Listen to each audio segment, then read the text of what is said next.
मेरे चैनल में एक बार फिर से आपका स्वागत है दोस्तों। आज हम बात करने वाले हैं उन सिक्कों के बारे में जो आपको सोने चांदी से ज़्यादा रिटर्न देने वाले हैं। तो इन सिक्कों में सबसे पहला सिक्का आ जाता है आपका जॉर्ज 6 का सिल्वर का बना 1938 का ₹1 का सिक्का। हालांकि ये सिक्का भी सिल्वर का है। इसका कुछ टाइम पहले यूएनसी कंडीशन में आपको 20,000 रुपये तक कीमत देखने को मिलता था, लेकिन अभी हाल ही में इसकी कीमत 50,000 रुपये से ऊपर चला गया है। अभी अगर आप इसमें इन्वेस्टमेंट करते हैं तो आप सोने चांदी से ज़्यादा रिटर्न पा सकते हैं।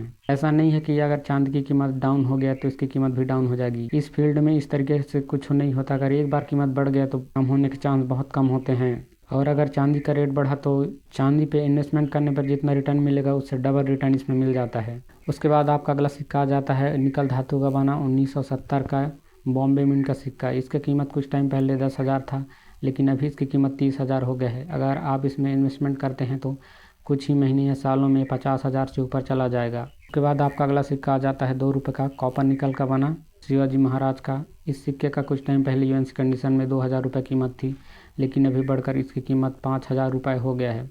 तो आप इसमें इन्वेस्टमेंट करके भी कुछ अच्छा खासा कीमत पा सकते हैं। ये सिक्का भी कुछ टाइम के बाद 5,000 10,000 रुपये में चला जाएगा। उसके बाद आपका अगला सिक्का आ जाता है ₹2 का ही कॉपर निकल का बना देशबंधु चित्तरंजन दास 1998 हैदराबाद मिंट का सिक्का। ये सिक्का भी यूएनसी कंडीशन में बहुत ज़्यादा कीमत हालांकि रखता है। कुछ टाइम पहले इसकी कीमत आपको 85,000 रुपये से 1,00,000 रुपये देखने को मिलता था, लेकिन अभी इसकी कीमत 1.5 लाख रुपये हो गया है। कुछ सालों में ऐसा लगता है कि ये 10 लाख 20 लाख को भी आसानी से छू जाएगा। इसमें इन्वेस्टमेंट करके आप कुछ ही सालों में बहुत अच्छा अमाउंट पा सकते हैं। उसके बाद आपका अगला सिक्का आ जाता है कॉपर निकल का बना ₹2 का ही सुभाष चंद्र बोस 1996 कलकत्ता मिंट का सिक्का। ये सिक्का कुछ टाइम पहले ही 10,000 रुपये में मिलता था, लेकिन अभी इसकी कीमत 30,000 रुपये तक हो गई है। ये सिक्का आपको बहुत अच्छा रिटर्न दे सकता है, सोने चांदी से तो बिल्कुल ज़्यादा। उसके बाद आपका अगला सिक्का आ जाता है ₹5 का कॉपर निकल का बना खादी एंड विलेज वाला सिक्का। इस सिक्के का कुछ टाइम पहले कीमत 10,000 था, लेकिन अभी इसकी कीमत 25,000 रुपये तक हो गई है। ये सिक्का भी आपको काफ़ी अच्छा रिटर्न दे सकता है। उसके बाद आपका अगला सिक्का आ जाता है कॉपर निकल का बना ₹5 का डी मार्च वाला सिक्का। इस सिक्के का कुछ टाइम पहले कीमत 10,000 रुपये था, लेकिन अभी इसकी कीमत 30,000 रुपये तक हो गई है। ये सिक्का भी आपको काफ़ी अच्छा रिटर्न दे सकता है। उसके बाद आपका अगला सिक्का आ जाता है ₹5 का कॉपर निकल का बना हम स्वतंत्रता संग्राम वाला सिक्का। यह फर्स्ट सर्कुलेशन वाला सिक्का ज़्यादा अवेलेबल होता है। इस सिक्के का कुछ टाइम पहले कीमत 10,000 रुपये था, लेकिन अभी इसकी कीमत 25,000 रुपये तक हो गई है।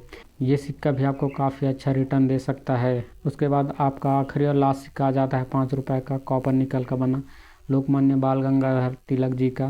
इसमें जी लगा है, इस वजह से ये सिक्का रेयर हो जाता है। बिना जी लगा वाला सिक्का अवेलेबल सिक्का नहीं है, ये बात ध्यान से सुनिए। इस सिक्के का कुछ टाइम पहले कीमत 10,000 रुपये था, लेकिन अभी हाल ही में इसकी कीमत 10,000 रुपये से ऊपर हो गया है। ये सिक्का भी आपको काफ़ी ज़्यादा रिटर्न दे सकता है। ये थे वो सिक्के जो आपको सोने चांदी से ज़्यादा रिटर्न देने वाले हैं। ये सिक्का अगर आपके पास है तो संभाल के रखना। अगर वीडियो पसंद आए तो वीडियो को लाइक कर दो। चैनल पर नए हो भाई तो चैनल को सब्सक्राइब कर दे, क्योंकि हम इसी तरह के वीडियो लाते रहते हैं लेटेस्ट और आपके फ़ायदेमंद वीडियो।